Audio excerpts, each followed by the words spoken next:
Révélateur des secrets du royaume, Jésus affirme sa transcendance, en ne reprenant jamais les formules prophétiques. Ainsi parle Dieu, en n'invoquant jamais une intervention de l'esprit de prophétie pour orienter sa prédication. De toute évidence, il est sur un autre plan et il a une manière absolument originale de présenter ce qu'il dit. Par un amen des plus solennels, il donne sa parole à ses auditeurs, comme la preuve unique et décisive en faveur de la vérité. En vérité, je vous le dis, en insistant ainsi sur son propre moi, Jésus élève une prétention proprement divine qui n'a pas de meilleur analogue que les proclamations que Dieu fait de lui-même dans la seconde partie d'Isaïe.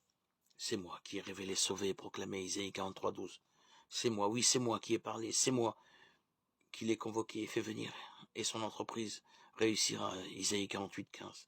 Ces formules par lesquelles le Christ se met en avant, l'image de Dieu dans l'Ancien Testament, sont spontanément accordées aux formules de Jean, je suis ou c'est moi. Si vous ne croyez pas que c'est moi, vous mourrez dans vos péchés, Jean 8:24.